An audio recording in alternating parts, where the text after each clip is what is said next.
Hey there, it's Lara here. Today is Wednesday, August 11th, 2021, and I'm here with your weekly astrology forecast. You can find me at astrologymaven.com, where you can go and sign up for my free guide to working with the moon and get on my mailing list so you can get notified of when my new website launches. So I've been explaining to people, I intended for this to happen a lot sooner than now, but summer has been a shit show. So it hasn't happened yet, but it's on the way. I'm also, in case you hadn't noticed, recording outside. I'm just sitting on my front porch today, and it has been a streak of like major humidity and really poor air quality here. So it's you might be able to hear it in my voice. I don't know how, I don't have asthma, but I feel like I do. I don't know how people with respiratory issues are dealing in this situation. So anyway, I decided to come outside today, and hopefully you can hear me. I'm using a mic, which I don't always do, but I figured in this scenario. But we've got people mowing the lawn and cars driving by and stuff like that. So I'm going to cross my fingers. This is going to work for us. We have the moon in Virgo on Wednesday as I'm recording this. And then later today, this afternoon, it will move into Libra. So when I say later today, I'm talking about Eastern time. I'm always using Eastern time zone, so if you're elsewhere, then adjust accordingly for your time zone, but Eastern is my time zone, so that's what I use. So moon moving into Libra this afternoon, and then on Friday night the moon moves into Scorpio, and we have the first quarter square moon, which I'm going to touch on in a couple of minutes here. And then on Sunday night we have the moon moving into Sagittarius. So, and then it doesn't change signs again until next Wednesday. So we'll get there when we get there, right? And in next week's video, I'll talk about that second full moon in Aquarius that is coming up on the 22nd. Really interesting. So please join me for that. So today what we're going to focus on is the fact that we've got a couple of planets changing signs this week and moving into... People drive down the street way too fast. Anyway, we have a couple of planets moving into the signs that they rule, so into their domicile. And this is going to feel like a pretty big shift in energy. So that's what we're going to focus on today. And I'm going to talk about, where in your chart this is happening for you and what you can expect. But before I get there, there's a few other things that I want to touch on, because there's other things happening this week too, right? So we just came off of Mercury in Leo opposite Jupiter in Aquarius. And in fact, that energy is still really potent right now. It came exact yesterday, that aspect. So Mercury in Leo opposite Jupiter in Aquarius, and they opposed each other at 28 degrees. So if you have anything in your chart around 28 degrees of Leo or Aquarius, or even the other two fixed signs of Scorpio and Taurus, it's likely that you felt this more personally, right? So it's kind of that Mercury, I just want to touch on this, even though it went exact yesterday, because we're still in that energy. But when we have these two planets opposing each other, Mercury, the planet of our thinking, ideas, communications, the details, curiosity, moving parts, Mercury, the shapeshifter, opposite Jupiter, who is more about the big picture and expanding our horizons and this kind of thing. So it's like maybe we don't have all the answers right now. Maybe we should consider the bigger picture, right? Like Mercury and Leo can kind of be a little bit overconfident, thinking that, they have all the answers. They know the truth. They know they're the authority, so to speak. But Jupiter in Aquarius says, maybe there are other things to consider. There's like a bigger picture, a wider perspective out there that you might not be seeing from inside your own bubble kind of thing. That's, that's this energy as I interpret it. And so it could be also this time where we got some big news, or communications are being kind of overblown potentially, or we are challenged to expand our thinking in some way, right? So that's Mercury opposite Jupiter. And if I recall correctly, I think I touched on this in last week's video too. So if you want to know more about that, then you can listen to that. So that was yesterday. But like I said, we're still riding those waves, right? And today, August 11th, we've got Mars in square to the nodes of the moon at 7 degrees specifically. Mars is in Virgo, and the nodes are at 7 degrees of Gemini and Sagittarius. So I just want to take a minute to talk about this, because the nodes in Gemini and Sagittarius they're approaching their end of their journey, right? The nodes spend about 18 months in a sign, or in signs, because they're always in opposite signs. They always travel in retrograde motion. And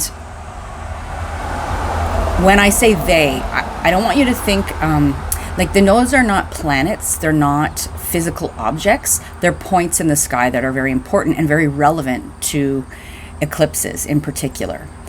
And so for the last year or so, we've had eclipses in Gemini and Sagittarius. So we're going to have another eclipse in the fall, and on that axis that will sort of wrap up this story, this 18-month story. The traffic is a lot worse than I thought it was going to be here, so hopefully you're able to hear me. Anyway, we're wrapping up this 18-month story, right, in terms of the nodes, and then we will start moving into the story of Taurus Scorpio, where the eclipses are going to start to take place, and we're going to have an eclipse in Taurus that's kicking that off in the fall as well, at the end, fall early winter sort of thing. I don't have the dates right now, but we'll talk about that when we get closer to it. So the nodes of the moon represent, just as a refresher for some of you, or if you don't know, the south node represents, which right now is in Sagittarius, where we are coming from. It represents things that we're well experienced in. We've kind of been there, done that. We may have been really kind of rooted there. In some schools of thought, the south node represents our past lives. But it can be, it's that which we are looking to release, really, because we've kind of milked that for all we can. It's like we've really squeezed every last bit of juice out of that, lemon or whatever. So it's like we've got all those lessons, and it can be our comfort zone, even if it's not that comfortable anymore, because it's what we're used to. And so we can get kind of stuck in our south node, right? Now, everybody has the nodes of the moon in your chart somewhere. Right now, I'm talking about on a collective level, the nodes are in Gemini and Sagittarius. So this is about our sort of evolution as a collective soul, if you will. So south node, all those things I just mentioned. The north node, which is currently in Gemini, is what we are being encouraged to sort of look towards, to learn, maybe those lessons. It may be something we're less experienced in, and we need to gain more experience.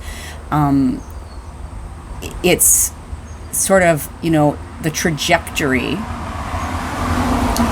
of our soul's path. And in this case, like I'm talking about our collective soul, right? But the thing is that we can get so caught up in chasing that carrot, like it's like it can never be enough. Like we can have this voracious appetite when it comes to the North Node, right? And the qualities of the node in whatever sign that it's in. In this case, it's Gemini. So we can be really caught up in that. And so we want to kind of strike a balance, if you will, of, yes, moving away from the old, but taking the lessons that we have learned there, like, not throwing it all away, taking what's been valuable, releasing the rest, and then embracing, the medicine of that opposite sign, and what we need to, what we're being called towards, but not to the exclusion of everything else. So in this case, the North Node in Gemini has really seen a lot of, for example, we have information overload, information coming to us from all directions, right, over this last year and a half. And so it can be very hard. Like Gemini is a curious sign. It's a double-bodied sign. It can be of two minds. Oh, this is interesting, but that's interesting, and look at this, and this person said that, so maybe I think this, and and so it can be really difficult to kind of formulate our own opinions, listen to our own inner wisdom, which is to a degree the Sagittarius piece. So it's about striking a balance there. I could go on and on and on for longer, but that gives you an idea. And the point, to circle back, that I'm trying to make is that Mars is in square to the nodes, and then Mercury will do the same thing in a couple of days' time. So when we have a square to the nodes, it's thought of as sort of like, in evolutionary astrology, they call it a skipped step.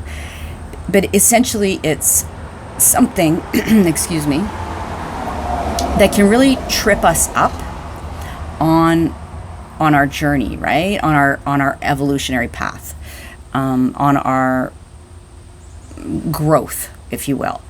So it's kind of like, first of all, Mars is going to hit this square. A square is a conversation of tension. Remember that, right? Where something's got to give. And so Mars is going to hit that square, and it's like, that can be this sort of jolt, like jolting us awake. If we've kind of fallen asleep along the way, these last 12 or 18 months, we're going to have a tendency to stay rooted in our sort of past conditioning, our past Sagittarius conditioning, which can be a number of things. It can be, always chasing the next adventure. It can be thinking that our worldview, the way we view the world, is the only way, right? Is the right way. Our politics are the right politics. Our religious beliefs or lack thereof is the right way to think and operate in the world. It can be, Sagittarius can very much be this like dogmatic energy, right? This, up on the soapbox sort of pontificating and not so willing to listen to the different perspectives. That's the Gemini piece, is all the different perspectives. So, it's like, are we going to stay rooted in and like dug in and stuck in to what we've always thought, how we've always perceived the world? Or are we going to be open to the possibilities, right? Stay curious about what we don't know, and maybe be willing to consider the details, right, that we may have overlooked. So that's Mars squaring the nodes, and we have on Sunday, so a few days later, right? So that's happening. Mars squaring the nodes is exact today. And then on Sunday, it will be Mercury's turn, because Mercury is right behind Mars right now. And Mercury will square the nodes also at 7 degrees. So if you have planets around the 7-degree point of the mutable signs, Sagittarius, Gemini, Virgo, Pisces, then this can really be more personal for you.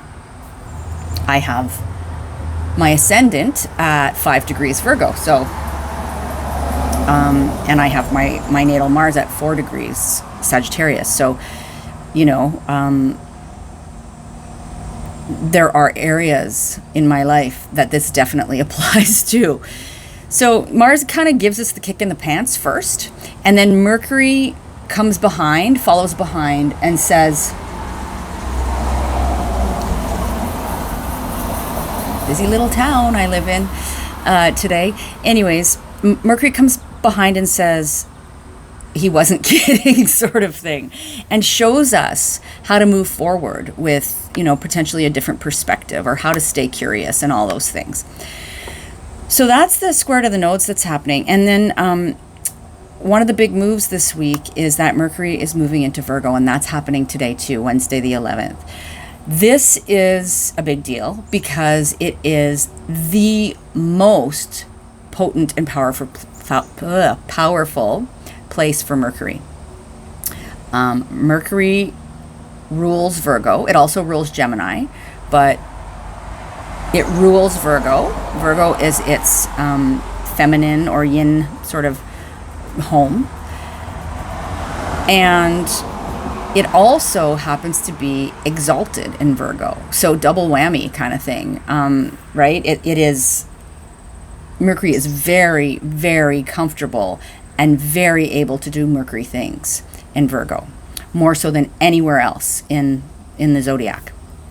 So Mercury is going to be at the top of its game over the next little while until August 31st, when it will change signs. But so we have this window for really capitalizing on Mercury things and having them work well. Now, of course, it always depends on what's going on in your own chart and how this is aspecting your own natal planets and that kind of thing. But as a general rule, Mercury moving into Virgo is good for all of us in terms of mercurial things.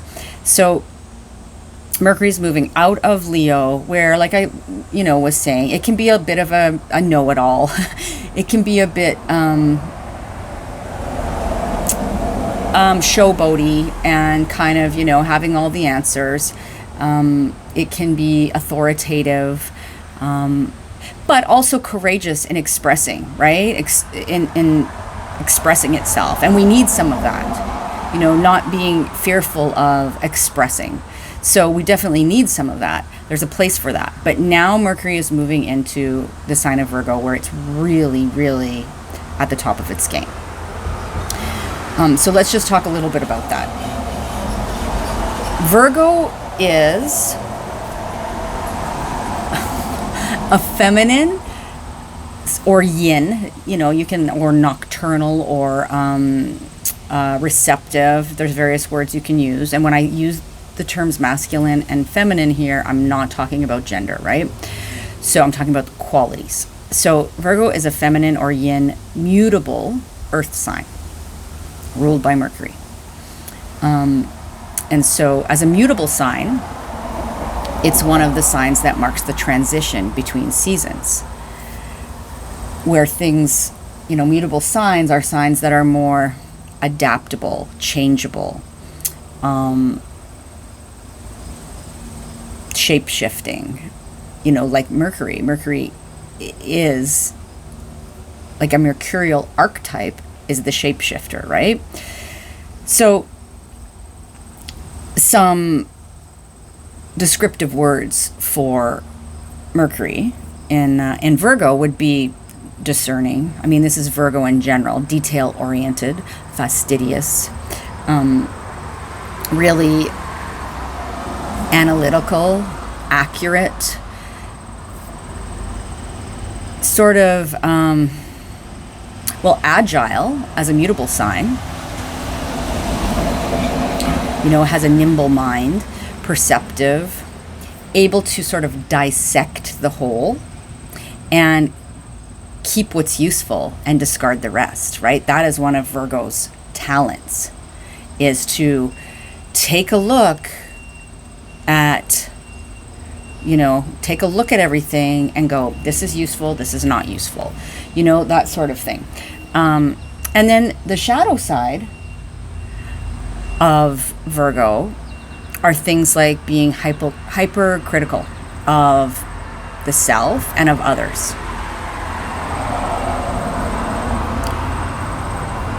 I sure hope I'm going to be able to post this video. Anyway, and that there's not so much background noise that you can't hear me. So, but we're in now, so we're going to continue. Shadow side of Virgo, hypercritical. Sometimes of others, but most often that is directed at the self. Overly focused on the details, right? There is such a thing as being too detail oriented. So like to the detriment of the bigger picture.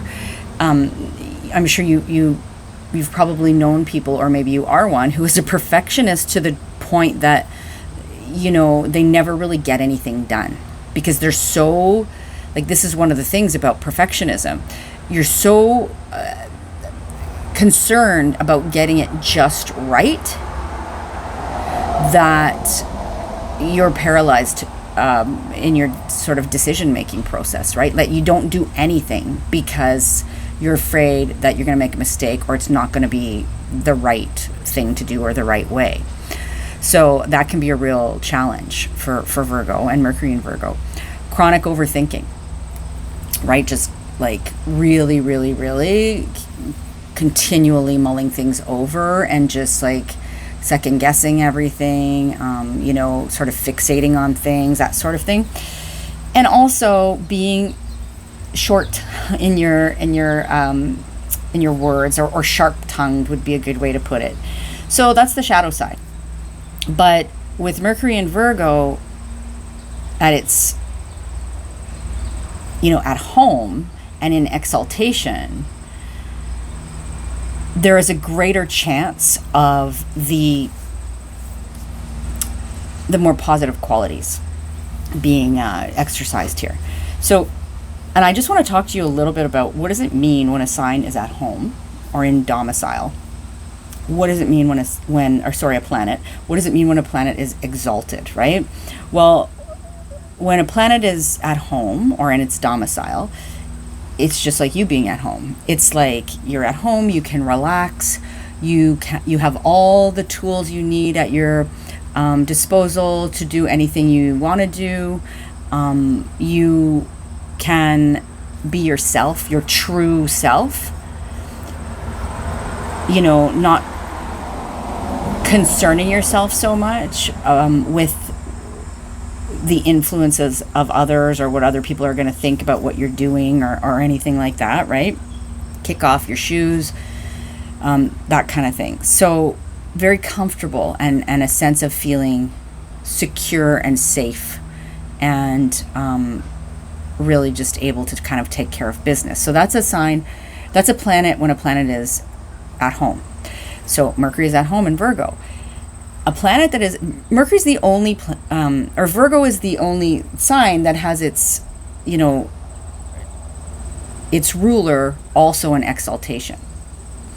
And so what does it mean when a planet is exalted? Well, when a planet is exalted, it is sort of put on a pedestal. It's lifted up.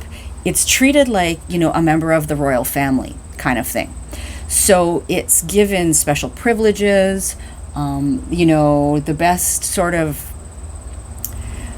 food and the best of everything.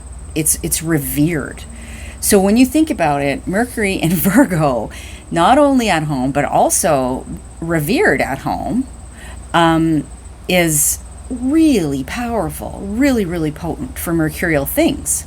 Mercurial things what are mercurial things? Mercurial things are things like, we've touched on this a little bit already, but our communications, our thinking, our ability to organize things and analyze things, our curiosity, things like writing and publishing and public speaking, our ability to communicate articulately what is on our minds.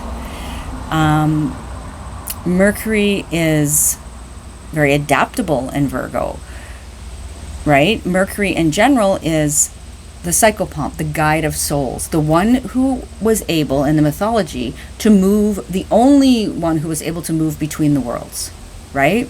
So could get all those different perspectives and that knowledge from all places, sort of thing. And so Mercury is the moving parts. Mercury rules things like, vehicles and technology, commerce, marketing, anything you can think of that involves a lot of communication in some way, shape, or form. The exchange of goods and services, that sort of thing, right? So that's Mercury. Mercury is really strong in Virgo. So we have that to look forward to until August 31st. And we also have Venus moving into Libra on Monday. So I'm going to get there in a second, but I just want to touch on a couple of other things that are happening before then. So we also have Venus in Virgo, right? This is happening today. I believe it's happening today. Let me double check that. But yeah, we have Venus in Virgo trining Pluto in Capricorn today as well. So it's a big day today, August 11th. So Venus and Pluto together is rarely a light, breezy combination. It is intense, actually. It's whenever you have Pluto involved, it's charismatic and magnetic. It's kind of like this sense of tragic beauty. That's what I sort of, that's the phrase that comes to mind when I think of Venus-Pluto combinations. And when I was thinking about this, it reminded me of, if you're somebody who's familiar with Harry Potter at all, in the Philosopher's Stone, there is this scene where Harry goes into Gringotts Bank with Hagrid. Hagrid takes him there, right? And Gringotts is the bank that's operated by the goblins. And, it's kind of like this deep in the side of a, mountain kind of thing. And it holds all these unimaginable treasures. And it's full of these vaults where witches and wizards keep their money and their valuables. So it's Venus-Pluto has this quality to it. And what's happening is that they are in trine with each other right now. Trine is a conversation of ease and flow and harmony. It's uplifting, right? It's helpful. It's a more positive sort of conversation between these two planets.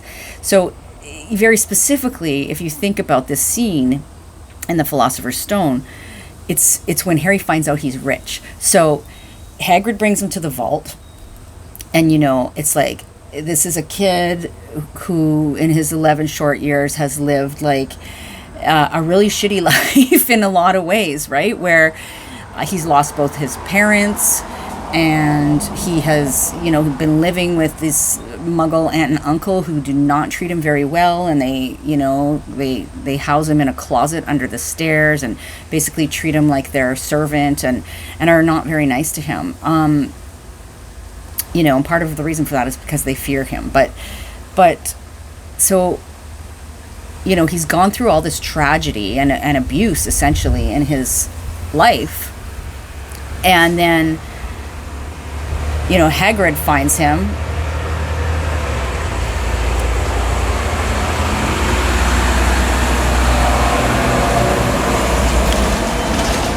Takes him to Gringotts and brings him to his vault, which he doesn't even know he has. And says, you know, you're rich, basically.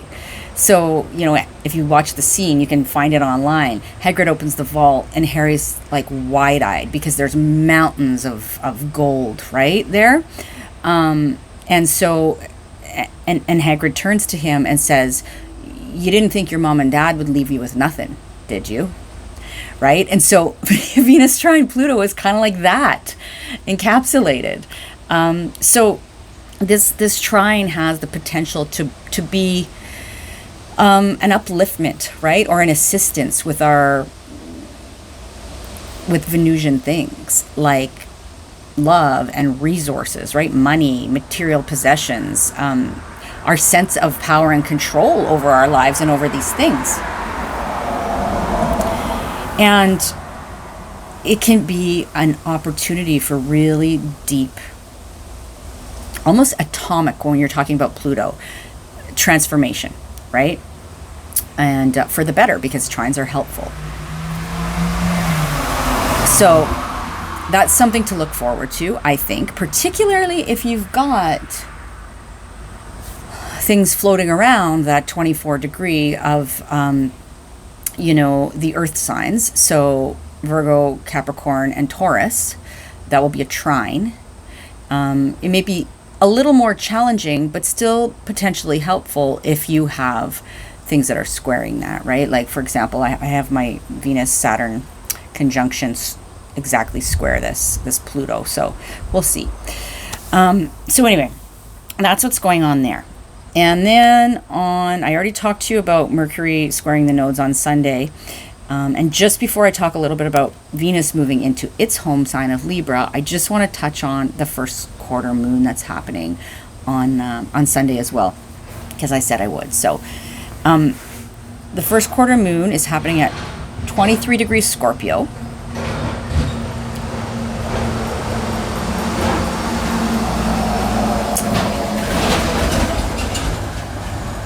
So, sorry if I'm distracted. I'm to be 100% honest with you, I'm getting pretty irritated by the amount of traffic that's going up and down my road right now, particularly the big vehicles, which are coming to and from.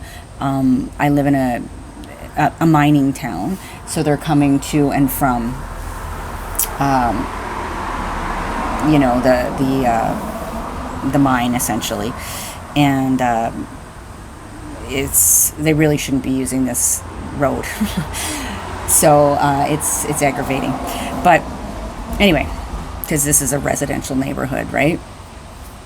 And there are other ways to get to the highway than coming through here and barreling down a residential street. So anyway, I digress. Sorry about that, but it's irritating. And it may be irritating for you. So if it is, I apologize for that. So nevertheless, first quarter moon in Scorpio at 23 degrees. This is the time in the moon cycle, right? We had that new moon in Leo happen on the 8th of August. And now this is the point in the cycle where the moon squares the position it was at. And so when it became new. And so it's one of the ways we can think of this is it can be considered a crisis in action. This is what Dane Rudyard called it. And by crisis, though, you don't have to think of it as something bad necessarily, right? This can be like a rising to the occasion sort of moment in the moon cycle where, you know, you're rising to the occasion of the intentions that you set at the new moon, or whatever transpired at the new moon, whatever got off the ground at the time of the new moon is now reaching this point where, you know, there's a need for you to act on something. So the idea is to take courageous action, particularly because it was a new moon in Leo, but to take courageous action towards what you want to grow, what you want to achieve, what you want to master, what you want to accomplish, you know, these kinds of things. And there may be like an element of excitement, even, you know, like that kind of a crisis where it's kind of like, oh shit, I need to do something, right? It doesn't necessarily mean it's bad. It just means that you need to like take care of business, or having to work through a point of tension or friction on when you're talking about trying to reach your goals of whatever that might be in relation to the moon cycle. So that's the first quarter moon, and the moon is in its fall in Scorpio. So the moon is not really comfortable in Scorpio because, the moon is about things like our sense of emotional security and our unconscious and our sense of home and nurturing, and all of these sorts of things, right? And Scorpio is intensely emotional. And so this is not a really warm, fuzzy, comfortable place for the moon.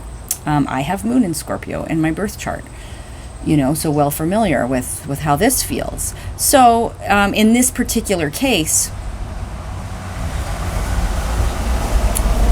because the moon is in Scorpio at this first quarter square, it can feel a bit prickly. It can feel a little bit like being stung by the scorpion, I suppose, in some ways, right? But it can also be a real opportunity for that other symbol of Scorpio, one of the other symbols of Scorpio, which is the phoenix, right? So that rising above energy. So that's the quarter moon that's happening on Sunday.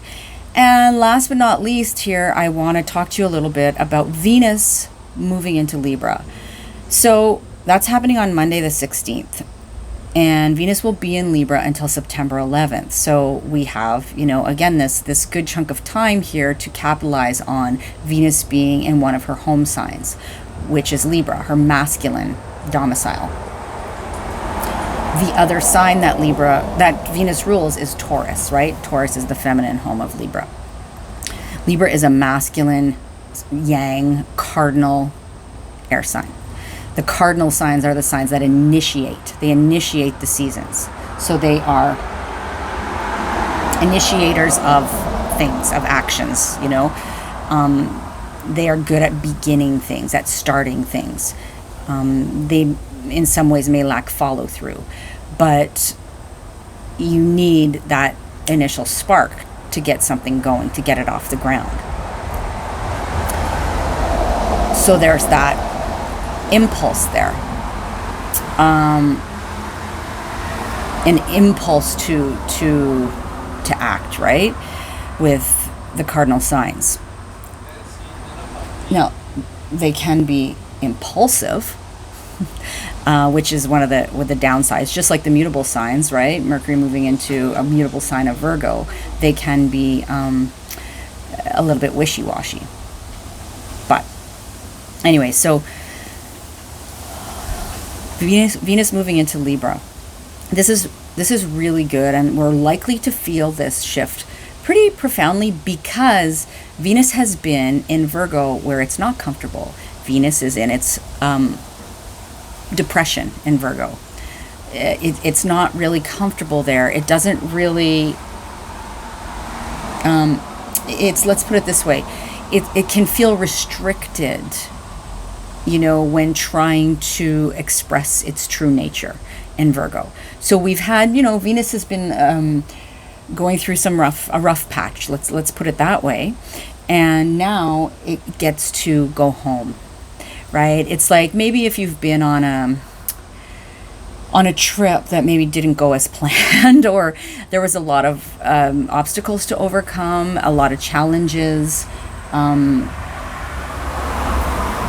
lot of delays, that kind of thing. And now you're like, you're able to go home, you're able to kick off your shoes, have a hot bath, sit on the couch and have a glass of wine kind of thing. And so that's Venus moving home to Libra. So we've got some support happening here for Venus, support for Venusian things. And in Libra is the sign of the scales, the sign of balance. So bringing about more harmony, you know, a balancing of the scales in terms of the things that Venus rules. So love, money, relationships, beauty, pleasure, you know, enjoyment of the finer things. So this is Venus. Issues related to, you know, women potentially as well. So all that to say, the houses that contain Virgo and Libra will get a boost over the next month or so. They will have the benefit of having their rulers at home, able to be true to nature, to take care of business. So if you are a Mercury or a Venus ruled person, so if you're a Virgo rising or a Gemini rising, or, you know, then Mercury is your chart ruler. If you are a Libra rising or a Taurus rising, then Venus is your chart ruler. And so you in particular are entering this sort of potent time, right? But the rest of us will also have the benefit of these two planets being at home. So we can look forward to this. And what I want to do now is just go through each sign and let you know what houses to look for that you can expect this help to arrive. And this may be a sense of things improving and getting stronger, and you better able to sort of take care of business, you know, in these areas of life. So the business of Mercury, which is, you know, all the things we talked about, the thinking, the communication, the even the learning, the teaching, the curiosity, if you're having issues with things like technology or vehicles, moving parts, you know, short distance travel even, or travel in some way.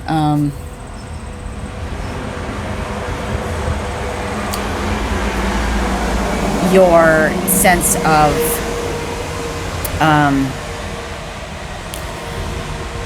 or your ability to kind of like maybe market if you have a business, or you know, commerce, if you're somebody that's involved in that in some way, then this is a good time.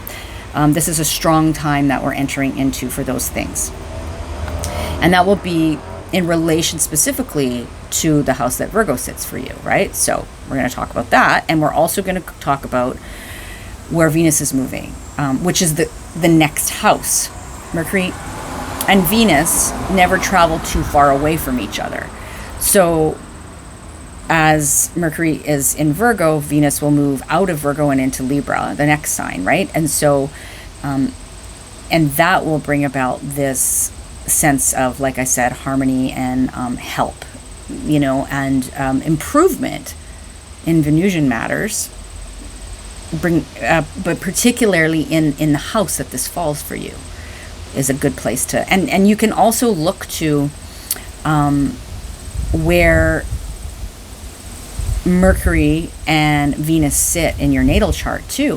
What sign and house do they sit in? You may also see some help arrive there, or some ease coming into that area as well over the next month or so. So a nice break, right? Okay, so we're going to begin, and we're going to talk about, or before I begin, I should say, we're addressing first and foremost rising sign.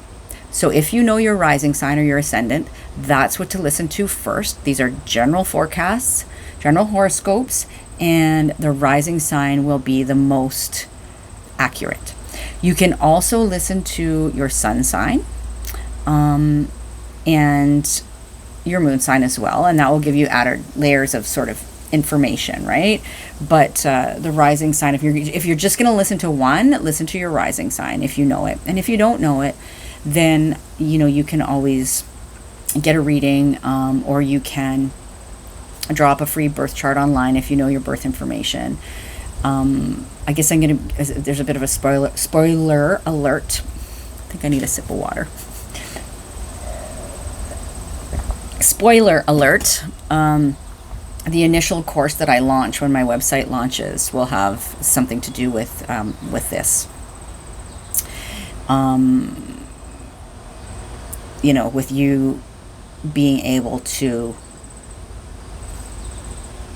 get your own birth chart for free, but going into details as to why that's important and how you go about it so that you get it, you do it accurately and all of these things. So stay tuned for that. But so you want to listen for your rising sign, sun and moon, and then also keeping in mind that I'm using whole sign houses here if you're somebody that is curious about that or wants to know.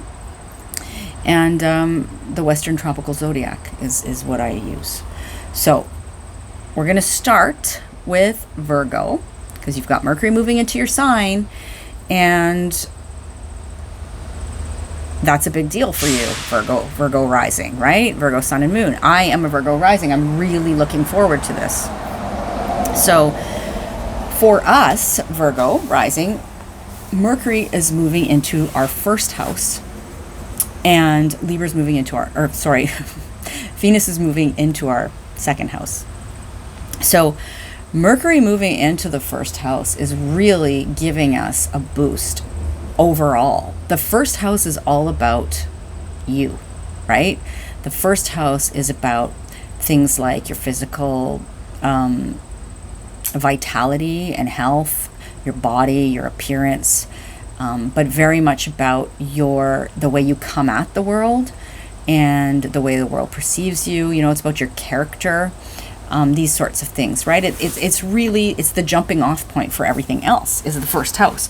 And so when we have transits to our first house, this can be a real a reset in some way, shape, or form. And in this case, we've got Mercury moving into its home sign and the sign of its exaltation, like I was saying in the introduction. So if you didn't hear the introduction, please listen to it, because this is not really going to make a lot of sense to you otherwise. So, we can be better able to express ourselves articulately, and have people perceive our communications positively and accurately. We can if we're doing a lot of self-reflection and things like that, this can be helpful with Mercury in the first house. It can also, like, the one thing I will advise you of, and I did mention this in the introduction, is, not to be super self-critical. Like, for example, I'm going to tell you right now, like, I'm sitting here and the whole time in my head I'm going, oh my gosh, this is awful because of all this noise, and why did I choose to do this out here, and people are going to think that, like, I'm a mess and I don't know what I'm doing and all of this stuff, right? So this is the kind of thing that's going on in my head in the background as I'm talking to you about this. And so let's try to not do too much of that as Mercury is in our first house. But ultimately can be really quite helpful, and, can be, like, if you're somebody who is involved in things like teaching, communication, writing, any kind of mercurial kind of profession, this can be you sort of putting your best foot forward, so to speak, as well. And then we've got Venus moving into Libra, which for you is your second house of resources, of money, of finances, of material possessions, of what you value and what you place worth on. And your sense of self-worth. So this can be a real boost there. This can bring some harmony to those themes in your life. This can, this can have you even, there can be things like, you have more resources at your disposal to maybe spend on Venusian things, or this is your resources coming into greater balance in some way, shape, or form.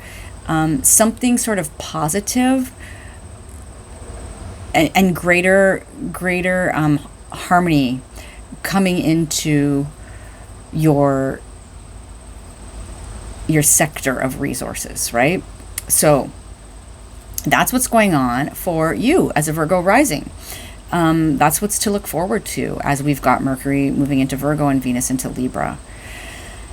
Moving on, we're talking to Libra next. So Libra, for you, right? You are another sign who has your ruler coming home to roost, kind of thing. So first of all, you've got Mercury moving into your 12th house, moving into Virgo in your 12th house. And so this is a strong place for Mercury because it's coming home and it's being exalted. And so your 12th house, has to do with things like endings, losses, wrapping things up, but also things like that which is unseen, right? And so these can be all things like what's going on in the subconscious. It can be things like what goes on behind closed doors, how you spend time in isolation and solitude, for better or worse. It can be your dream world, your spiritual life. All of these things are 12th house. And so with Mercury moving in there, like let's say you've been struggling with some mental health issues, and Mercury moving into this, which can be a 12th house thing. Mercury moving into the 12th house, picking up a lot of dignity and strength in Virgo can be a really good time to address that. It can be a time when the right information finds you, right, to deal with certain things. It can be a time of a lot of communication in terms of, like, say you are somebody who either works in or for whatever reason right now your life is wrapped up in things that have to do with certain institutions, like it could be like a hospital. You work in a hospital, or you have a loved one in the hospital, or potentially you're in the hospital or have spent time there. Hospitals, hospices, long-term care facilities, even things like detention centers, prisons, rehabilitation facilities.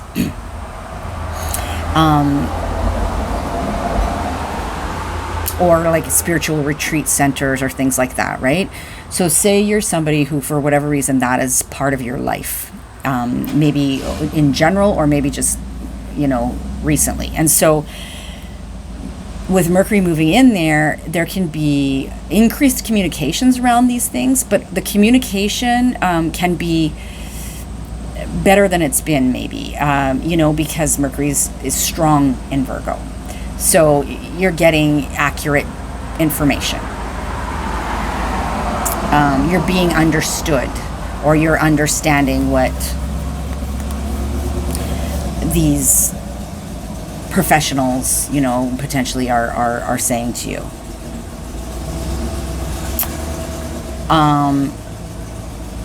So, that's something that's a positive. You're somebody who's, like, maybe you find the right, maybe you find the right place. Like maybe you've got a loved one who needs to enter long-term care, and maybe now, like you get word, or you find the right place. And it's like, the communication is clear, that kind of thing, around whatever this is. This could be like, a really interesting take on this would be like you're getting some sort of like communication coming to you through dreams, or the spirit world, even in some way, shape, or form, right? Or if you're somebody who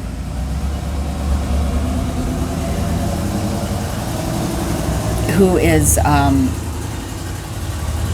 maybe got some bad habits you've been trying to kick. This, because the 12th house can be considered the house of our self-undoing, right? Where we can fall prey to things like addictions and that sort of thing. But so if you're somebody who's trying to deal with those sorts of things, then this can be a positive time where you can get the answers, where you can get the communications and that sort of thing necessary. So that's Mercury moving into your 12th house. And then you have Venus moving into your first house as a Libra rising. So Venus moving into your first house, this can be like really give you a sense of can give you like a pleasing aesthetic, for example, personal aesthetic. Like you can have like an overhaul to your appearance, where you are maybe just, looking healthier, or you've, replaced some of the wardrobe or gotten a new haircut, or something like that. It can be something as simple as that, a sort of beautifying of the self in a way. Or you can, Venus in the first house can be you being, coming across as very pleasant and pleasing to other people.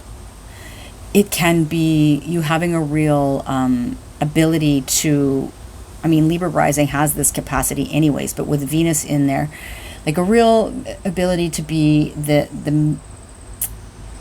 mediator, or to be the peacemaker. You can play that role very, very successfully at this time. It can be, the first house I often think of, right, this is the axis of relationships. So it can be your relationship to yourself can see a boost here. So you could be treating yourself a little more kindly with Venus moving into your sign, treating yourself to maybe, a spa day, to treating yourself to some, a luxury item or something like that, or a makeover or whatever, like I was saying. It could be things like this as well. So those are, these are the things with Mercury moving into Virgo and Venus moving into Libra over the next month or so that you can expect, in the areas of life that you can expect to see this energy. Next, we're moving on to Scorpio, where we've got Mercury moving into your 11th house, and we've got Venus moving into your 12th house. So Mercury moving into the 11th is, so first of all, Mercury and Virgo, as we said, a strong place for Mercury, right? Mercury moving into the 11th can be things like communications with friends, with the group, with the whole, with the collective, with say like organizations, clubs, associations, or networking in general. And this can be online communities and stuff like that as well, right? The 11th house speaks to our benefactors, to our supporters, to our allies, the people that can help us reach our goals, right? And our hopes and dreams for the future. So this is 11th house. You got Mercury moving in there for the next month. This is a time to capitalize on that. This is a time when there can be really positive things transpiring, where Mercury is really strong in these areas, right? Communications with the group. Your ability to be heard in a group setting, to get your thoughts and your ideas across. This could be good for somebody who, say, is starting an online community or something like that. This could be a good period of time to do that. It can be a time when you're taking care of a lot of details in that area, or there's a lot of communication with trying to form alliances, for example, or get support, drum up support. I don't know, like in Canada, we've got an election on the way, and so things are amping up there, where the candidates are, starting to try to drum up support and that kind of thing. So it makes me think of that in some ways. This could even be things like, a lot of conversations with friends or around the topic of friends. This can be even maybe short trips that you're making with friends, to see friends, in relation to friends and wider, networks and that kind of thing as well, that can be going on. But Mercury there, in strength and in at home rather, and in exaltation, this is a boost for this. So that's Mercury. That's the Mercury piece, Mercury in Virgo. And then you've got Venus moving into your 12th house. So Venus moving into the 12th house, which is Libra for you. And this can, Venus has been a bit battered there, because it's been in Virgo and not really comfortable, not at home, right? Been sort of depressed, if you will. And now Venus is moving home to the 12th house. So this can be a time, the 12th house retreat, how you spend time alone or in solitude or in isolation, for better or worse. It can be what goes on behind closed doors, right? Quite literally, like places that are tucked away from the world, like hospitals, long-term care facilities. I always give you this list sort of thing: prisons, spiritual retreat centers, detention facilities, rehab facilities, like anything that is kind of away from our everyday sort of existence. So, and this can even be like vacation. It could be you retreating quite literally from the world, taking a break, right? 12th house can also be sort of like endings, losses, the wrapping up of things, secrets. That is something sort of that's behind closed doors, right? Or it can be the unconscious, also that concept of things that are behind closed doors or unseen. It can be about our spiritual life, our dream life, this kind of thing. So these themes are seeing this boost from Venus over the next month, because Venus is moving home here. And so there can be greater harmony. Like, okay, so for example, if you've been having some issues with regards to any of these things that I've mentioned, Venus coming in here can bring you a sense of greater ease and harmony and balance, right? So say there's been not enough time or what have you to retreat, right? To rest, to recuperate. If that's been a challenge in some way, then Venus coming in there can make that easier. This can be like I don't know, I see this as this can be like a spa retreat with Venus moving into the 12th house that you go on. This can be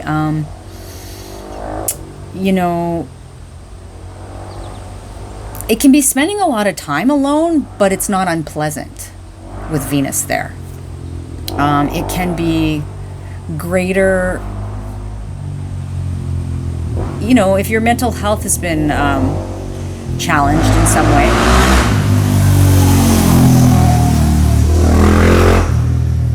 Oh, are you kidding me right now?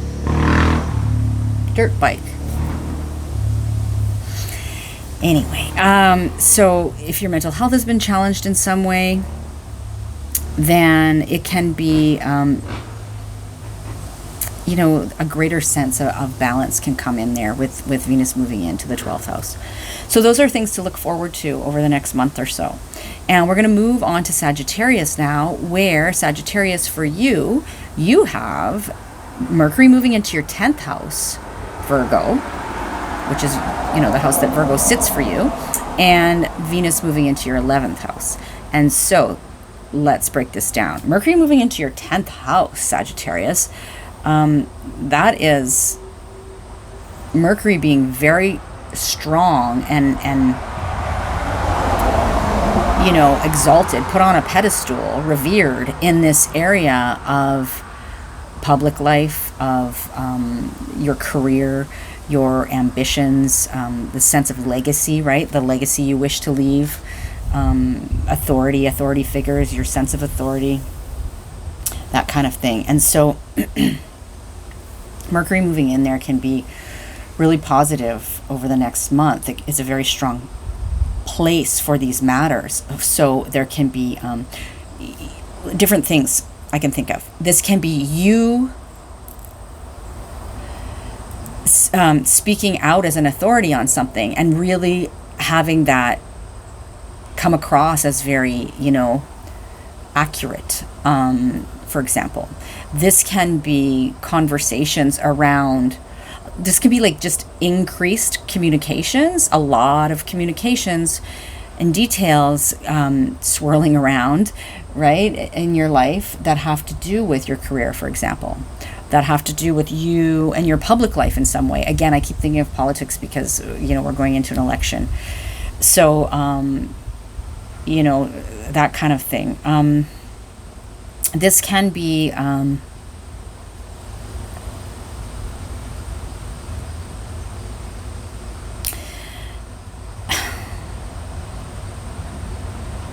like even a chance to say your piece when it comes to your career. Like maybe you're somebody who is going to a conference, whether it be in person or online, and you're getting a chance to speak, right? And you can like make a name for yourself.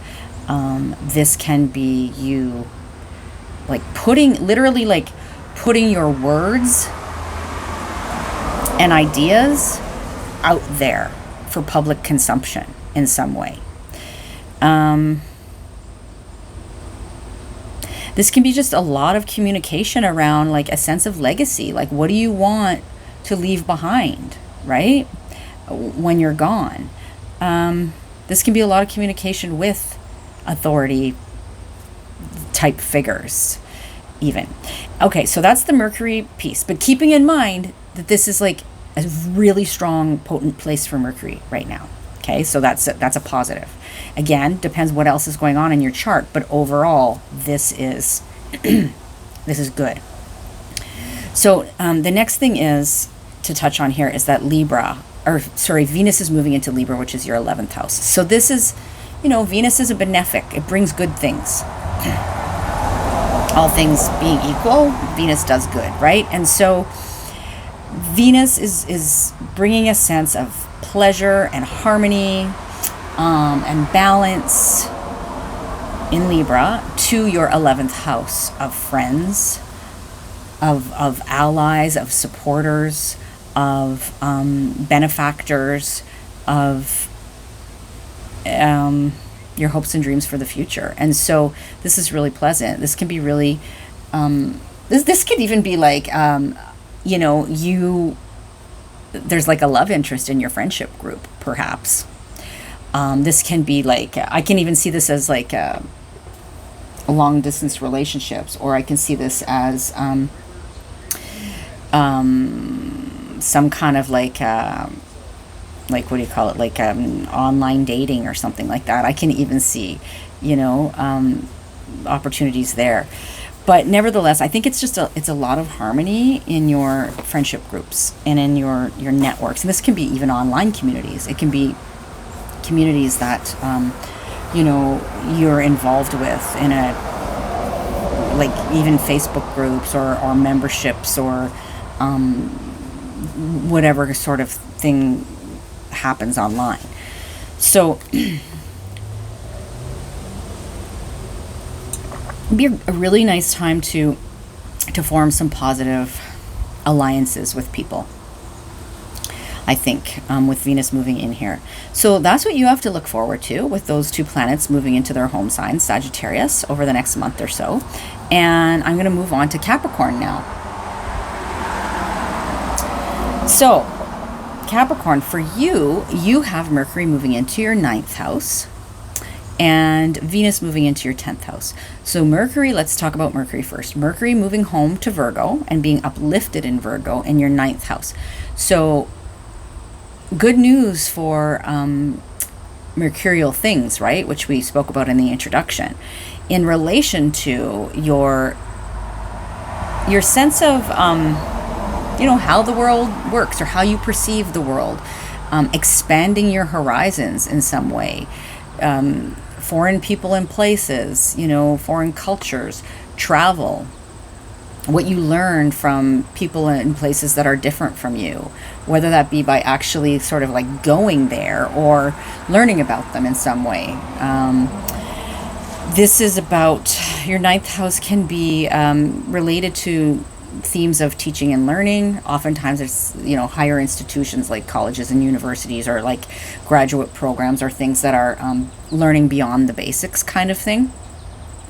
So those are all 9th house themes, right? A lot of strong Mercury energy going on here. So like just to make it practical, because I know you like practical Capricorn, it can be like quite literally a lot of communications going on around travel, for example, planning a trip.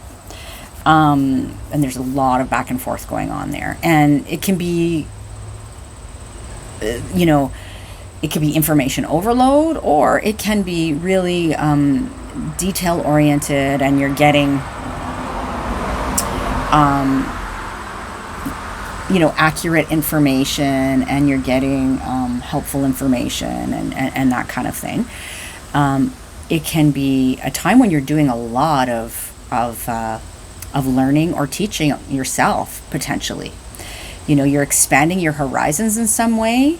There's a lot of communications involved there, but it's helpful, things that are helpful to you.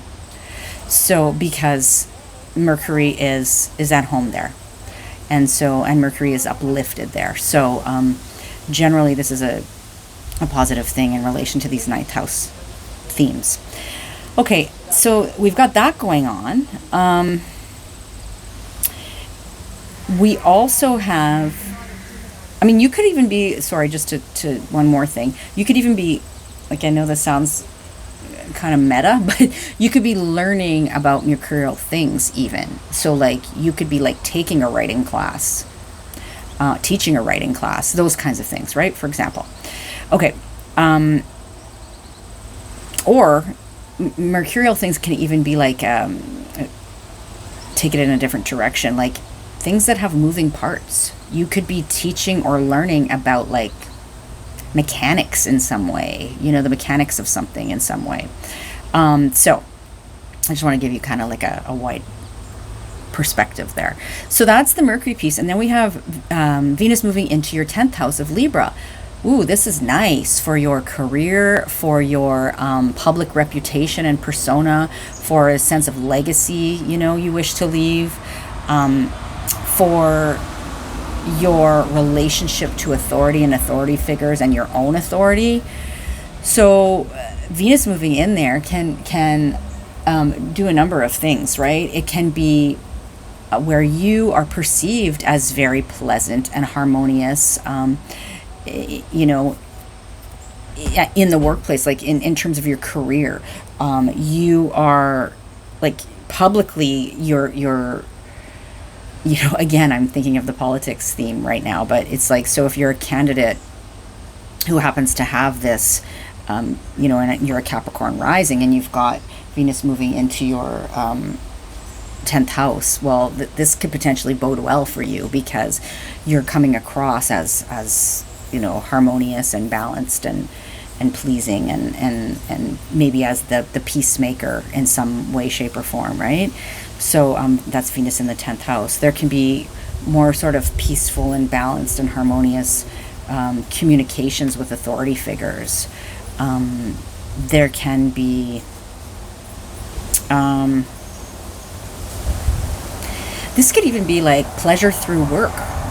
So through, maybe you have to go on like I don't know, some kind of trip for work, for your career, and it ends up being quite enjoyable. It could be something like that. It could even be, Venus speaks to our resources. This could be a positive turn of events in relation to the money you make through your career. It could be a raise. You're offered a raise, or things just start working out more harmoniously in relation to that. So that's for you, Capricorn. I'm going to move on now to Aquarius, where we have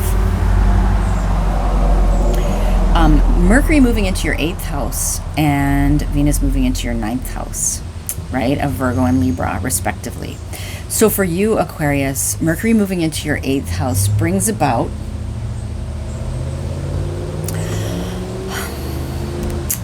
keeping in mind this is a strong place for Mercury. It's very, very the strongest placement for Mercury that Mercury can be in, right? And so this revolves around themes of transformation, right? That cycle of death and rebirth, metaphorically speaking, sometimes literally, but this has to do with other people's resources.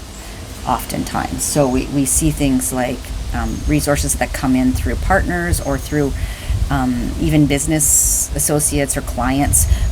This can also very much be about things like taxes, insurance, debt, loans, bursaries, grants, wills, inheritance, these sorts of things. This can have to do with your entanglements with other people in general, right? And oftentimes our entanglements with other people lead to some psychological, wounding and healing, which is also an 8th house theme. So this can be our intimate connections and our intimate relationships as well. And so, it's a deep house. So for you, Aquarius, Mercury moving in there can signify all kinds of things. There can be a lot of communication going on with regards to some of these 8th house themes. Maybe there's some, an insurance thing to sort out, for example, just as one example.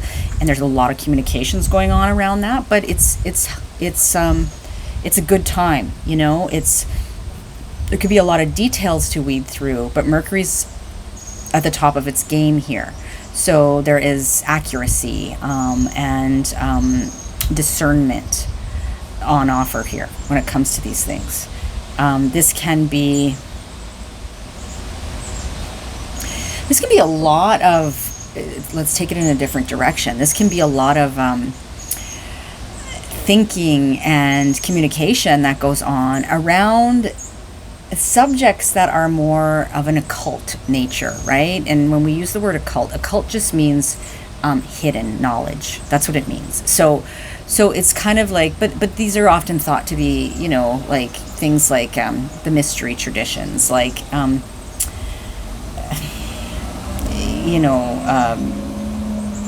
magic and, like anything that you can think of that is sort of like a more kind of, not a mainstream subject, let's put it that way. And so there can be a lot of communication that goes on around something like that, right? And a lot of thinking that goes on, a lot of even like makes me think of like if you're taking a class in something, like witchcraft, for example, okay, or something like that, and then there's just like, and maybe it's even done online, because that's a very Mercury thing, right? Or maybe you're the person who's launching this or who's offering this, and it's like there's just there's a lot of information attached to that, but it's positive. The influence here of a Mercury is very positive and potent, and helpful, right? And so if you're having say if you're having to have conversations around things like wills and taxes and stuff like that, then Mercury is at the top of its game. So although there may be a bit of information overload that goes along, there's also the capacity to kind of understand what you're taking in, to communicate articulately and be understood, and to be discerning about these things, right? So, and perceptive and nimble-minded and all of that. So, okay, so that is the Mercury piece. And now we've also got Venus moving into your ninth house of Libra. And so for this is like, ninth house is themes like higher learning. So anything that sort of goes beyond the basics, we often think of like learning institutions like colleges and universities and graduate programs and stuff, but it can also be like just other forms of learning, that you're learning something that's not just like the 101 version, say. And this can also be this can have to do with travel, usually like to farther away places, right? Not like your neighboring town or something like that.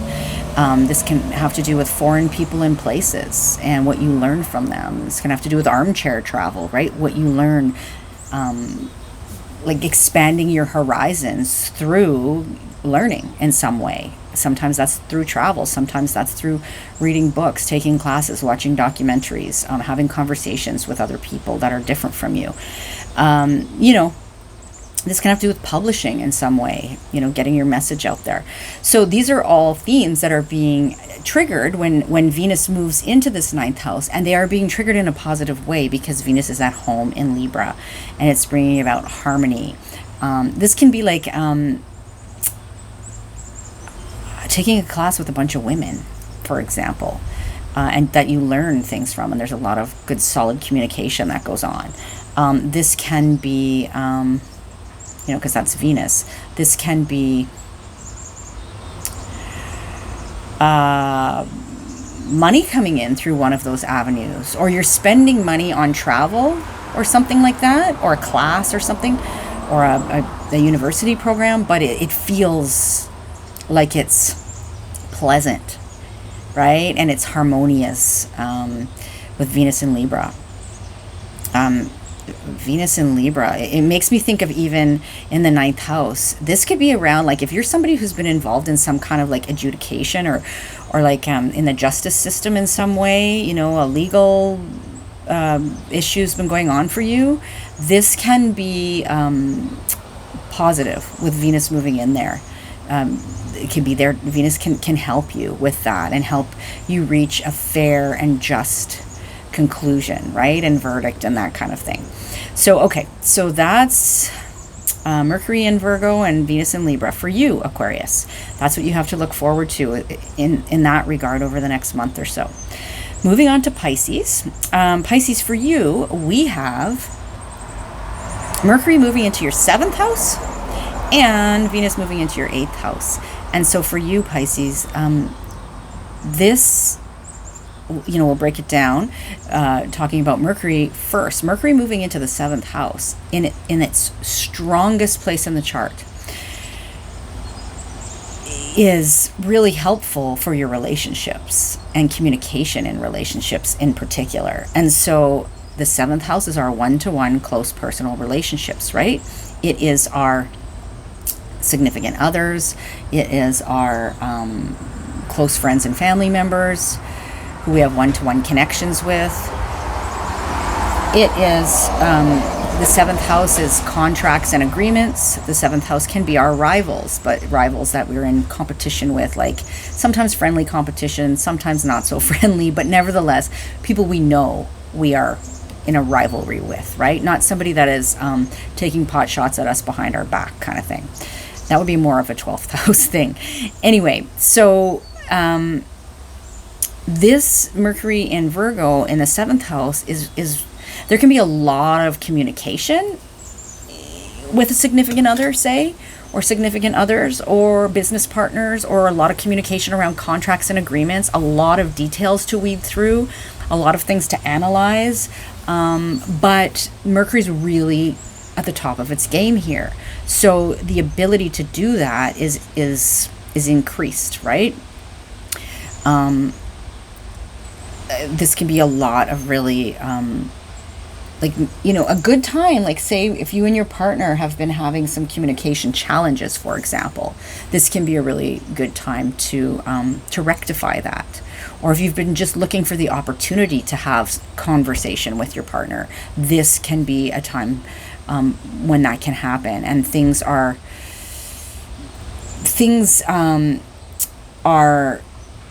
you know, you're better able to kind of get your point across and maybe perceive your partner's point. There's an accuracy there. There's a discernment there. It could be you and your partner, like, weeding through a lot of information together. It could be your partner having to deal with something like very mercurial, having to do, like, maybe your partner's working on some research, for example. Or something like that, right? So they're very, very involved in a Mercury pursuit over this period. But it's Mercury in its strongest point. It's Mercury with, like I keep using the phrase, Mercury at the top of its game, right? And so that bodes well. That's good. That's a positive thing. Okay. Then we've got the Venus piece. So Venus moving into your 8th house of your entanglements with other people, right? And so this is, the 8th house is very complex, but it boils down to that concept of entanglements. And so, like, to make it real world for you, these are things like other people's resources, very much an 8th house theme. And what do I mean by that? It's things like inheritance, wills, taxes, debt, loans, insurance, scholarships, bursaries, you know, these kinds of things. Money that comes to you through your partner or your or clients or something like that. It can be, but also it can have to do with your intimate connections with other people. You know, not just on a physical level, but on a psychological level too. And this can have, and therefore also the 8th house speaks to things like our psychological wounding and healing, you know, surrounding that. The 8th house can speak to the cycle of death and rebirth, metaphorically or sometimes literally. So anyway, that's the 8th house. But Venus is moving in there. Venus is going home. Venus in the 8th house is able to harmonize this area in some way. So, for example, this could be something like you taking out a second mortgage to do some work on your house and it goes well. There's a sense of harmony and balance there. This is, you know, just negotiations or talks around wills and inheritance and that kind of thing that are balanced, you know, like there's not necessarily a lot of sort of like that are fair and balanced and equal kind of thing. So there's not necessarily like a lot of like friction there. Again, this depends on what else is going on in your chart, but as a general rule, when we're talking about these planets moving into their home signs, right? This can be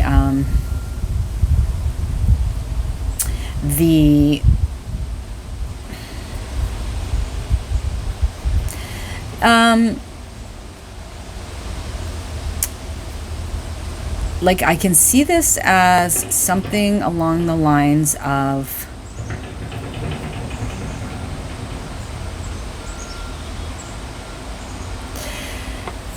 you know, your capacity for intimacy, for example, is really, or you know, intimacy in your life is pleasant, it's harmonious. This can be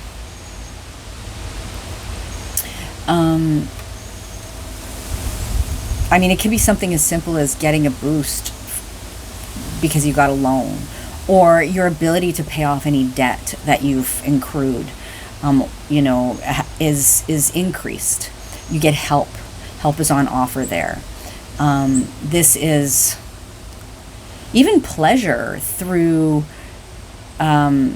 intimacy, or through things like occult pursuits, right? So the participation in some kind of like I don't know, like I use this example for another sign, but like if you're like taking a class on magic or something like that, right? And it's really pleasant, or something like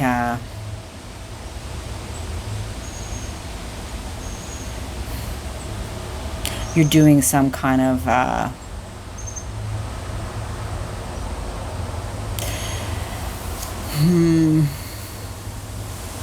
studying of, I don't know why this just came to mind, like, you know, some kind of like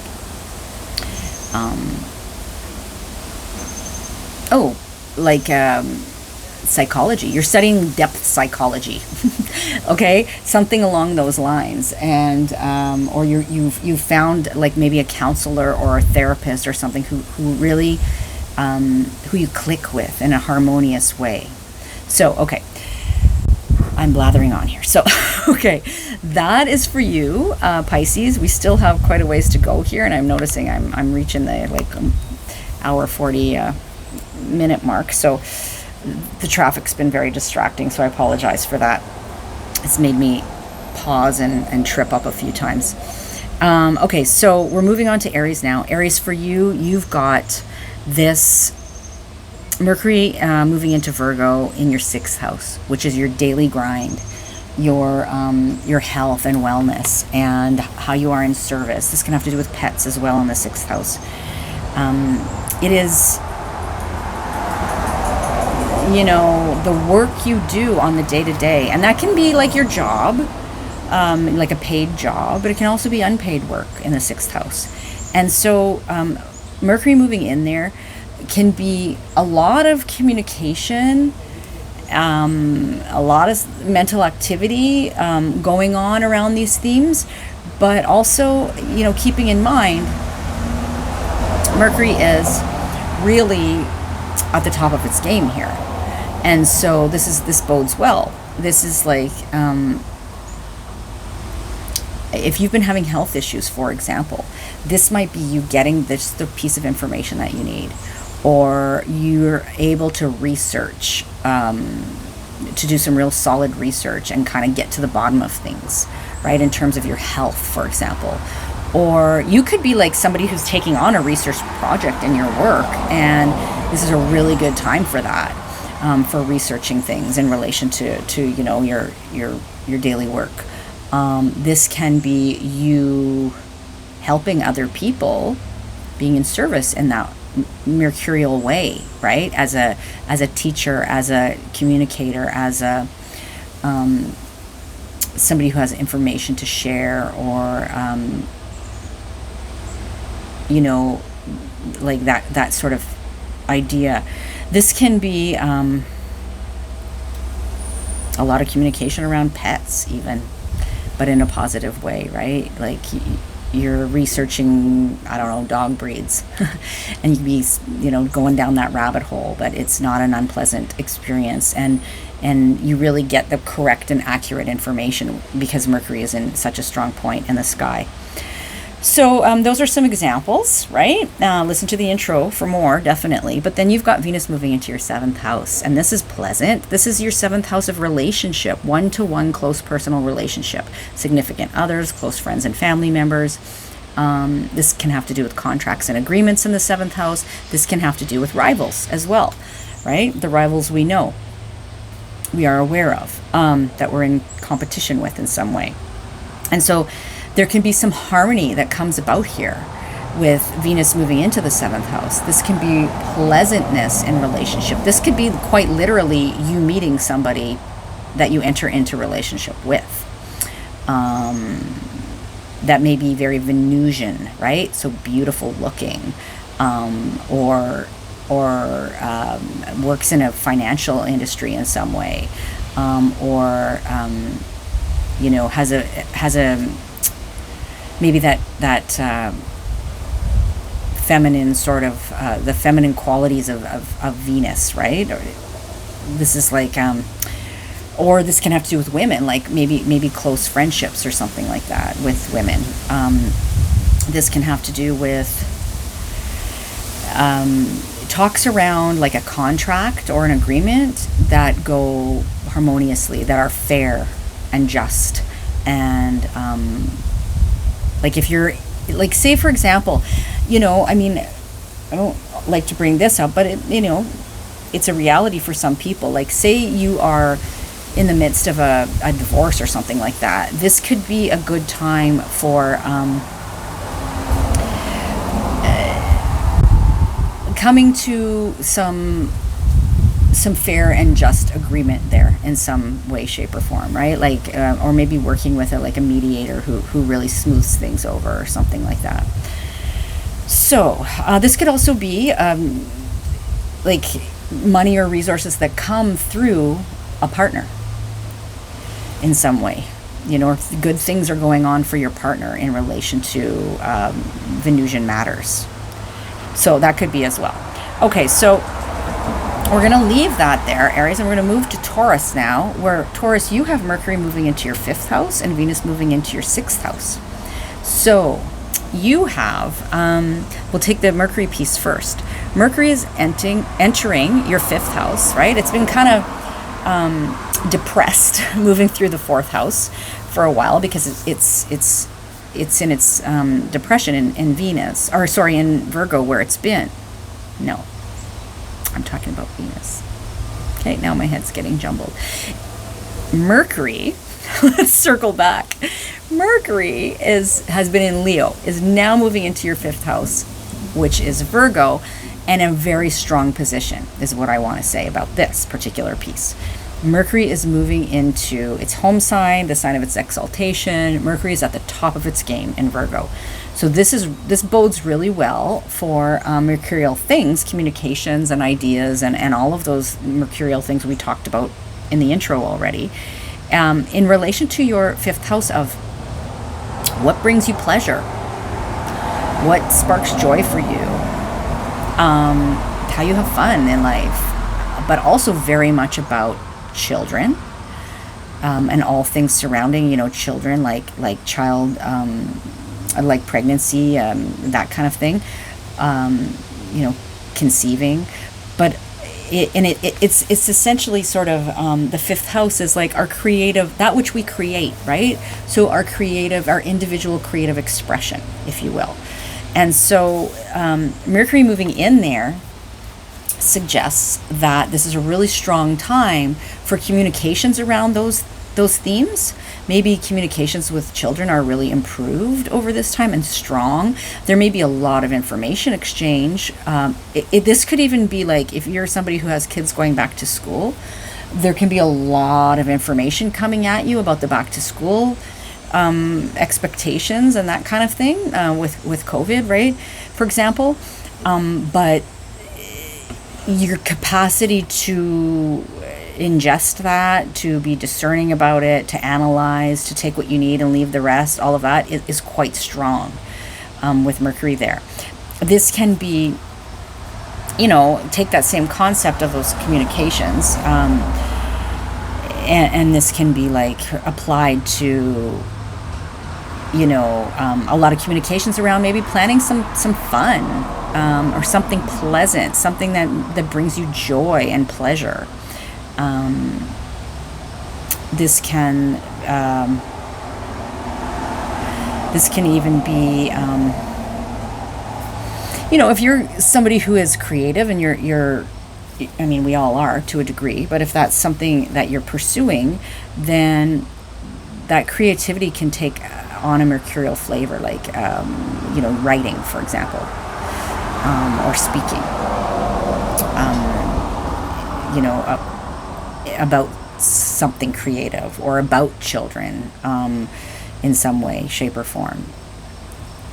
If you're somebody who's looking to maybe have kids, and you're having some difficulty there, this can be a time when the right information comes in. You're able to kind of weed through all the information and get to the bottom of things even. So, okay, that's a few examples as far as Mercury moving into Virgo. And which is a fellow earth sign for you. And then your ruler, Venus, who also rules Libra, is moving into Libra, right? As well. And so, and Venus is at home in Libra. That's the other sign. It's as if Venus has a winter home and a summer home, sort of thing.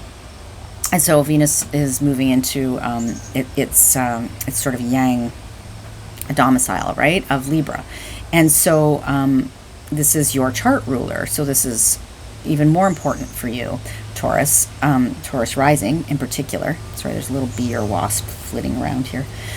And so this is moving into your 6th house. This is bringing a sense of balance and harmony and peace and potentially, even like justice,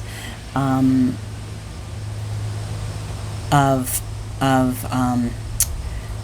pleasantness, in terms of your sense of your 6th house, which is your health and wellness, your daily routine, your daily grind, right? The checking off the ticky boxes that we all have to do on the day-to-day, the work, the hard work we put in on the day-to-day, some of which is paid, sometimes, not always.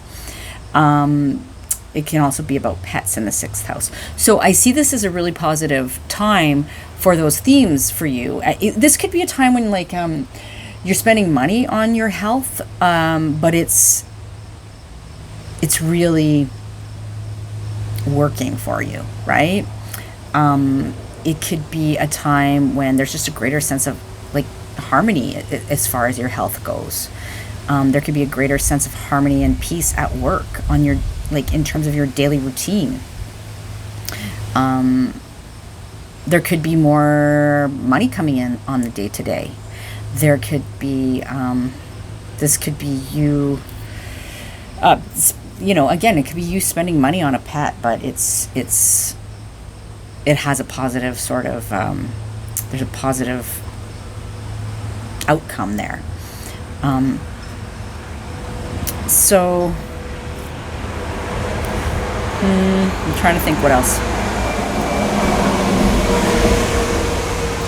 This could be you just bringing a greater sense of harmony or a more pleasant aesthetic to your daily life in some way.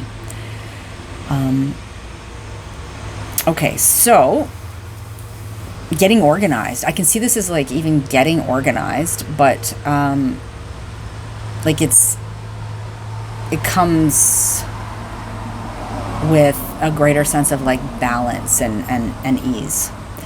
Okay, so that's for you, Taurus. I'm moving on to Gemini now, where we have Mercury moving into your 4th house and Venus moving into your 5th house. So let's take the Mercury piece first. Mercury is moving into Virgo. And in Virgo, it's at its best. Its absolute strongest in Virgo, the top of its game. And for you, that happens to be your 4th house of home, family, place of living, roots, ancestry, family of origin stuff, your sense of emotional security, real estate, this kind of thing, right? So for you, Gemini, Mercury moving in here, there could be a lot of information swirling around regarding these themes, a lot of information to weed through, but Mercury is very strong here, and so it's a good time to like, if you do need to comb over the details in some way in relation to, I don't know, a real estate deal, in relation to, this could be a good time to do ancestry research, for example. This can be a good time to, if you're doing like a I don't know, something involving like a mortgage, home ownership in some way, or a move. If you're moving places of living, this can have to do with your family in some way, shape, or form. There can be a lot of communication if you do need to engage. It can be a time where, yes, there's engage in conversations or something like that. Yes, there can be a lot of information to weed through, but know that Mercury's strong there, right? And so there is an increased capacity. There's increased support for you being able to do that with accuracy and discernment and that sort of thing. So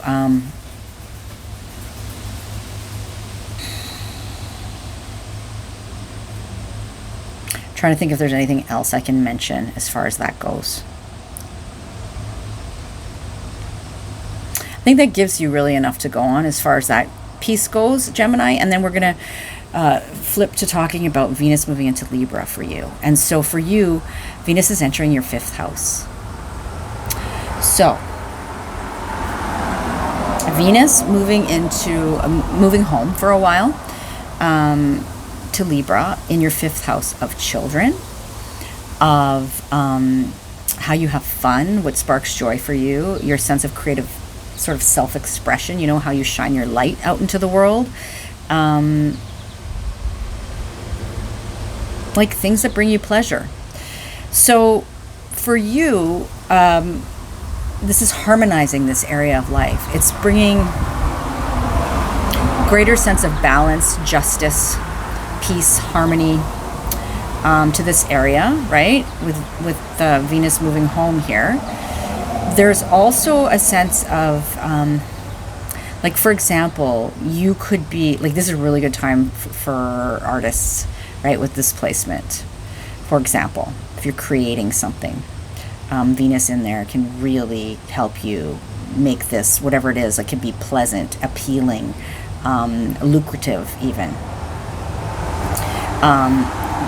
This could be you back to school shopping for your kids and forking out some cash there, but in a way that's balanced and harmonious and, you know, that kind of thing. That sort of that feels good, I guess. This could be your kids even, you know, something around your kids' appearance. And them feeling better about themselves even, or something like, you know, them getting a new kind of haircut for the school year, you know, that's a bit of a boost there, or something like that. It's maybe you've got kids who are like things are improving for them financially even. That's a possibility with this placement as well. So, okay. Or maybe one last thing I'll say. This could be you, you know, spending some money on pleasure pursuits, but it's Venus is at home here. So this is a Venus that's comfortable with that, right? With whatever that is. Okay, so that's for you, Gemini. We're going to move on to Cancer now. So Cancer, for you, you have Mercury entering your 3rd house. And you have Venus entering your 4th house. So we'll take it piece by piece. Mercury moving into your 3rd house. Mercury is comfortable in the 3rd house. And so, you know, this is even perhaps like one of the strongest placements for this Mercury and Virgo situation. Beyond the fact that Mercury and Virgo is at the height of its strength, right? The top of its game, so to speak. So for you, Cancer, this revolves around themes of communication, of it's very much about your immediate environment and the people in it. So siblings, for example, or friends that feel like siblings, your neighborhood, community in some way, community members. This is like cousins even. These are all 3rd house. You know, this is like short trips you make potentially, not necessarily long distance travel, but shorter trips. This is teaching and learning, usually of we're talking about like early learning, you know, even daycare environment, but like elementary school, high school, or learning the basics in some way, right? This is not like, we're not talking about a graduate program here. So there's that's 3rd house. This is about commerce and marketing, and the exchange of goods and services even. So those are all, like, we can think of this 3rd house as There's a lot of back and forth and close proximity that takes place in the third house. And so Mercury there in Virgo, very strong. And there can be, for example, a lot of communications with, say, siblings or cousins. There can be a lot of information to weed through, a lot of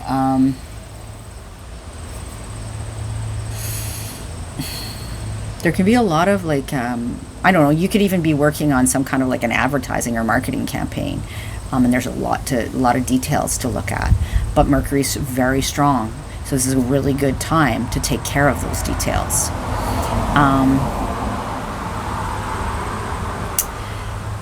This can be something going on around technology or vehicles even. And so, again, it can involve a lot of information exchange, a lot of research, a lot of analyzing. But Mercury's strong there. So it's helpful in this position, right? Okay, so those are just some things that you can consider. You know, help is sort of on the way over the next month as far as those things go. And then you've got Venus entering your fourth house. So this is really nice because Venus is coming home to Libra, which is your fourth house, which is the house that deals with themes like home and family and roots and ancestry and place of living, you know, real estate, where you put down roots. Your sense of emotional security and safety, right? Like that concept of home in general. And so for you, Cancer, this can be, oh my goodness, this can be like a lot of increased harmony and balance at home on the home front. This can be beautifying your home. This can be real estate deals. This can be money exchanged on real estate. This can be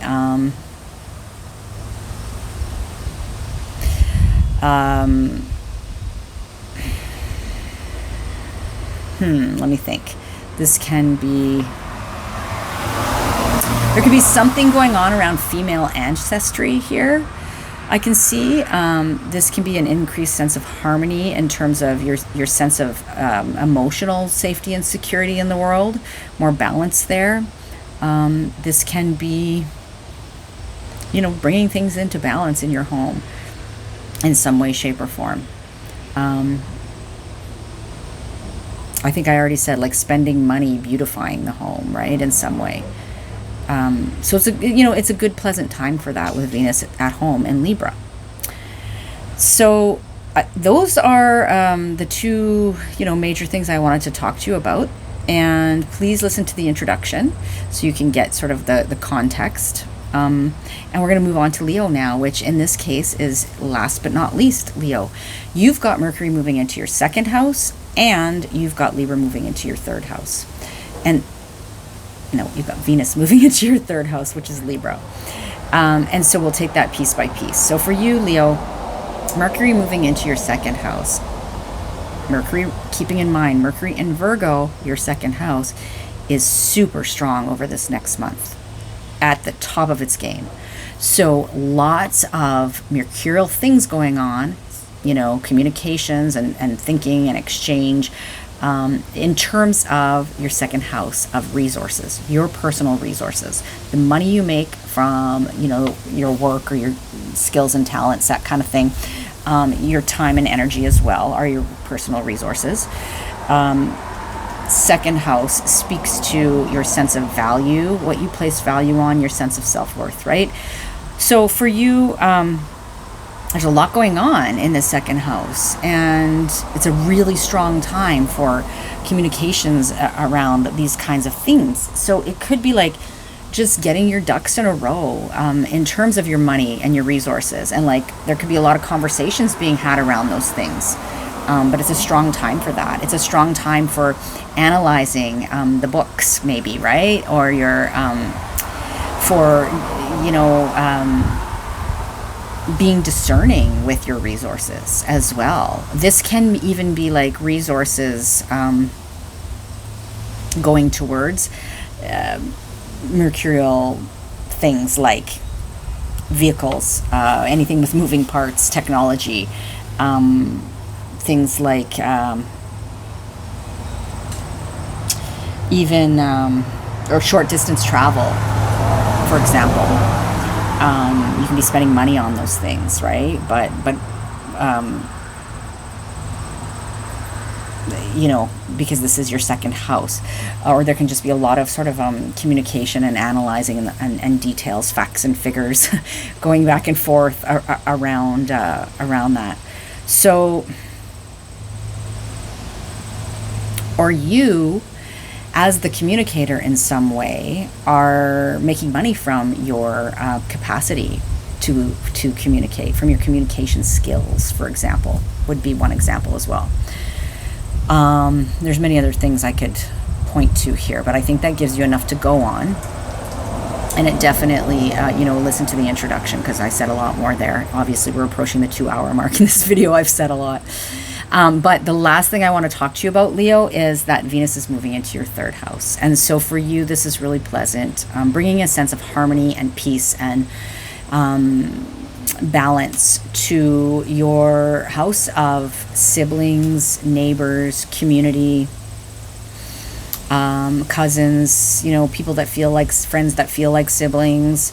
This has to do with teaching and learning environments, usually of the variety that are like elementary, high school, or learning the 101 of something. This can be short distance travel. This can be marketing and commerce, communications in general. And so Venus moving in there can be bring a sense of harmony and balance to those themes that may have been lacking of late. This can be fairness and justice in relation to those matters. This can be even like spending money in conjunction with siblings in some way, shape, or form, or something that's going on for your siblings in relation to their resources, say, or relationships even for them. This can be you spending money on like I think I already said, short distance travel or vehicles or something like that. This can be